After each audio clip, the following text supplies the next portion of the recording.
लोकी के पहले एपिसोड में इतने सारे कॉलबैक्स और हिडन रेफरेंसेस है कि शायद 2 बार देखने के बाद भी सभी ढूंढ पाना बहुत मुश्किल होगा।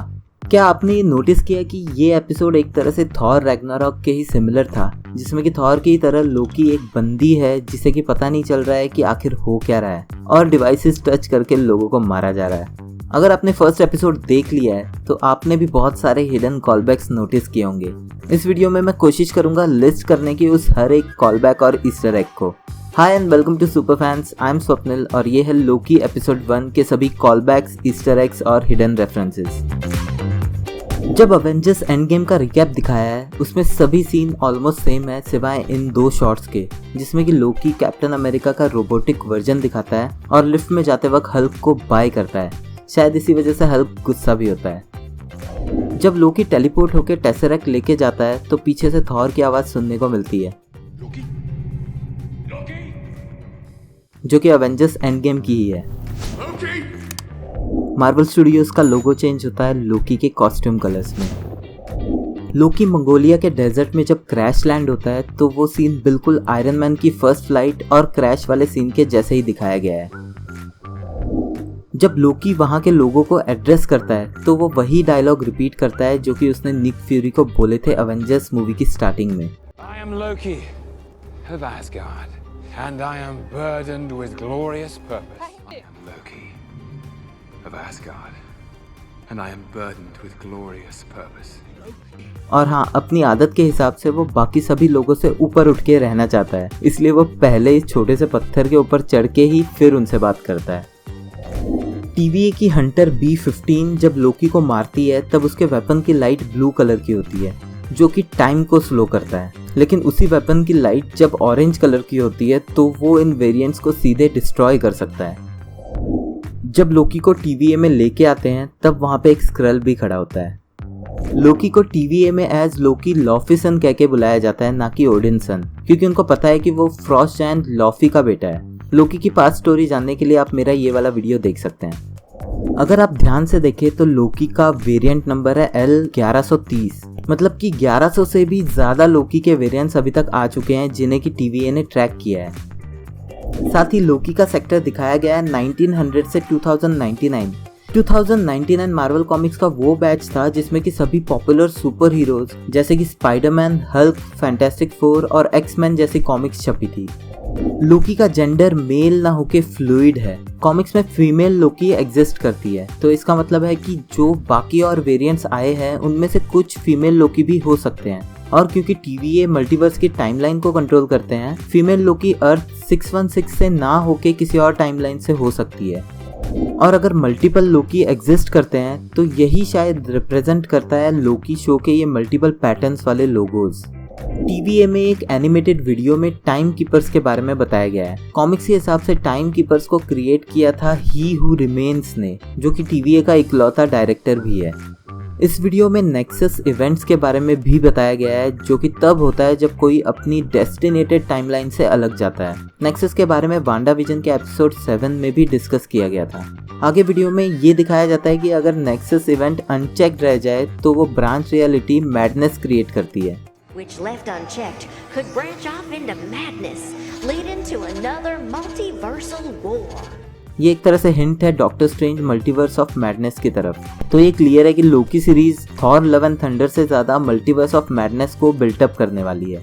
उसी एनिमेटेड वीडियो में जिस नेक्सस इवेंट का एग्जाम्पल दिया गया है उसमें क्री आर्मी नोवा कॉर्प से लड़ते हुए दिखाए हैं, पर वो जहाँ लड़ रहे हैं वो थैनोस का होम प्लैनेट टाइटन है। जो मेन टाइमलाइन में नेक्सस इवेंट्स को दिखाया गया है वो वैसे ही एक्सप्लेन्ड है जैसे कि एंड गेम में एंशिएंट वन ने ब्रूस बैनर को एक्सप्लेन किया था। मोबियस का कैरेक्टर कॉमिक्स के हिसाब से भी एक TVA का ओरिजिनल मेंबर ही है और वो कई अलग अलग सुपर हीरोज के साथ काम कर चुका है, जिनमें कि फैंटास्टिक फोर, शी हल्क और हॉकाई भी शामिल है। इस सीन में जब छोटी बच्ची ग्लास पे बनी डेविल की फोटो दिखाती है तो वो मेफिस्टो को नहीं बल्कि हॉर्न्स वाले लोकी के बारे में बात कर रही है। और वही लड़की मोबियस को एक बबल गम का पैकेट भी देती है जिसपे क्लोजली देखे तो नाइटमेयर की फोटो है। नाइटमेयर कॉमिक्स के हिसाब से डॉक्टर स्ट्रेंज का सबसे बड़ा विलन है और आगे इसी एपिसोड के एक कन्वर्सेशन में हमें फिर से नाइटमेयर के बारे में सुनने को मिलता है। This place is a nightmare. That's another department. Now that department I'll help you burn down. अब ये कुछ भी हो सकता है, मार्वल जानबूझ के फैंस के साथ ऐसे मजाक वांडा विजन से करते आ रहा है, तो अब आने वाला टाइम ही बताएगा कि आखिर होने क्या वाला है। जज रेंसलेयर जो कि लोकी के केस की जज है, कॉमिक्स में एज रवोना लेक्सस रेंसलेयर का TVA के साथ कुछ एसोसिएशन नहीं है। वो बिलोंग करती है 40th सेंचुरी के एक किंगडम से जिसपे कि कांग द कंकरर ने अटैक किया था, जिससे कि वो बाद में प्यार भी कर बैठी थी। तो हमें ये तो आइडिया है ही कि Ant Man and the Wasp Quantumania में कांग मेन विलन हो सकता है, और हो सकता है कि इस सीरीज के एंड तक हमें उससे रिलेटेड कुछ और डिटेल्स भी पता चले। जब लोकी जज को बताता है कि उसे पता था कि अवेंजर्स टाइम ट्रेवल कर रहे हैं क्योंकि उसे 2 टोनी के परफ्यूम्स की स्मेल आ रही थी। Oh, believe me, you can smell the cologne of 2 Tony Starks. इस बारे में अवेंजर्स एंड गेम में एंटमैन भी बात करता है। Is that Axe body spray? Yeah, I had a can of the desk for emergencies, Max.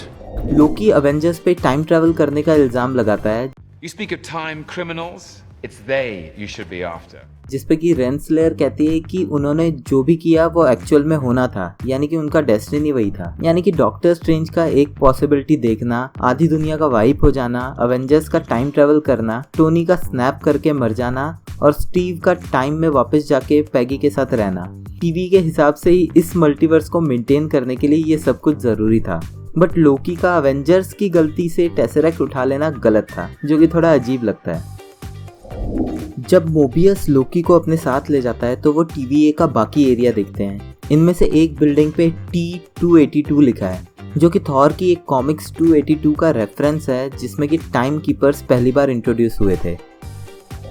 Mobius जब लोकी के साथ इस रूम में घुसता है तब वो गेट पे गार्ड से वेपन लेता है, जो कि पहले उसके हाथ में नहीं था। TVA में किसी की भी पावर्स नहीं चलती है, पर फिर भी वो लोकी से डरता है और केयरफुल रहना चाहता है। साथ ही इस वेपन को मोबियस कहता है time twister. Time twisters comics के वो लोग थे जिन्हें बनाया गया था फ्यूचर को सही करने के लिए, पर वो गलती से पास्ट को ही डिलीट करने लगे थे तो उन्हें डिस्ट्रॉय करना पड़ा था। मोबियस इस पूरे ड्यूरेशन में एक ड्रिंक्स जोस्ता पीते हुए दिखता है, जो कि US की एक पॉपुलर ड्रिंक थी 90s में, जो कि पेप्सी का ही एक प्रोडक्ट था। मोबियस लोकी को बोलता है कि तुम लोगों को धोखा देने से पहले उन्हें खुश करने की कोशिश करते हो। वो इन्फिनिटी वॉर के उस मोमेंट के बारे में बोलता है जब लोकी थैनोस पे अटैक करने की कोशिश करता है।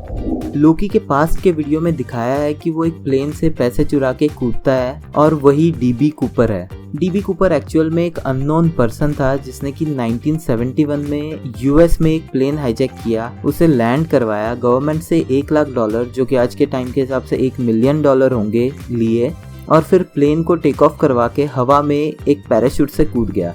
ये इंसान आज तक मिला नहीं है। तो इस सीन में एक फन वे में दिखाया गया है कि लोकी DB कूपर है। जब लोकी फिल कोल्सन को एज अ डेड मैन बोलता है तो मोबियस उसको करेक्ट नहीं करता कि कोल्सन जिंदा है। I mean, ऑफ कोर्स वो जिंदा होके मर गया और बाद में एक LMD बन गया था, बट मोबियस लोकी को कुछ भी बताना नहीं चाहता है। जब लोकी चेयर से गिरता है और मोबियस उसे उठाने जाता है तभी लोकी उसकी जेब से वो डिवाइस निकाल लेता है जिससे कि उसकी कॉलर कंट्रोल होती है। ये सब इतना जल्दी होता है कि स्लो मोशन में देखने से ही पता चलता है कि ये कब हुआ। लोकी जब टाइम ट्विस्टर से आगे पीछे जा रहा होता है तो इस सीन में एक लेडी उसके ठीक पीछे एक एजेंट के साथ जाते दिखती है। ये शील्ड एजेंट पैगी कार्टर की तरह दिखती है। केसी के टेबल में हमें बहुत सारे इन्फिनिटी स्टोन्स देखने को मिलते हैं जो कि कुछ काम के नहीं है। यहाँ सबसे ज्यादा टाइम स्टोन्स हैं, यानी कि टाइमलाइन ब्रेक करने वाले ज्यादातर टाइम स्टोन ही यूज करके ऐसा करते हैं, बट इस ड्रॉअर में एक भी माइंड स्टोन नहीं है। किसी के डेस्क में ये जो बेसबॉल कार्ड है वो वर्ल्ड का सबसे एक्सपेंसिव हॉनस वैगनर का है। इसकी कीमत $3.7 मिलियन से भी ज्यादा है, यानी कि 27 करोड़ रुपए। लोकी रूम में वापस आके अपने फ्यूचर को देखता है। जब ये मूवी खत्म होती है तो उसकी टेप पे जो नंबर लिखा है वो है ETH 616। अर्थ 616 मार्वल कॉमिक्स का मेन टाइमलाइन वाला अर्थ है जिसमें कि MCU बिलोंग करता है। जब TVA के मिनटमैन 1858 में लोकी के उस वेरिएंट को ट्रैक करते हैं जो कि उनको मार रहा है तो वो लोग ओक्लाहोमा में होते हैं। ओक्लाहोमा थॉर कॉमिक्स के हिसाब से वो जगह है जहाँ पे न्यू असगार्ड बना था रैग्नारॉक के बाद, बट मूवीज में वो टॉन्सबर्ग नॉर्वे दिखाया है। इसी जगह जहां उन्हें एक वेपन दिखता है जो कि वो अपने डिवाइस से चेक करके बताता है कि ये 3rd मिलेनियम का है। कॉमिक्स के हिसाब से कांग बिलोंग करता है 3rd मिलेनियम से, तो हो सकता है कि ये एक और हिंट है कांग की इस सीरीज से रिलेटेड होने की तरफ। और लास्ट सीन में एक हाथ मिनटमैन के डिवाइस को उठाता है जो कि एक लड़की का हाथ लग रहा है, जो कि हो सकता है कि फीमेल लोकी हो, क्योंकि सेट की लीक्ड फोटोज से हमें लेडी लोकी की कॉस्ट्यूम ऑलरेडी पता है और ये बिल्कुल मैच करता है उसी से। एपिसोड में कोई भी पोस्ट क्रेडिट सीन नहीं है, बट लास्ट में TVA की मैस्कॉट मिस मिनट का वॉइस ये कहता है, TVA में आने के लिए धन्यवाद, हमें अच्छी रेटिंग देना ना भूलें। और इसी के साथ एपिसोड खत्म होता है। लोकी का फर्स्ट एपिसोड हमें लेके गया 3 अलग अलग सालों में, 2012, 1549 और 1858।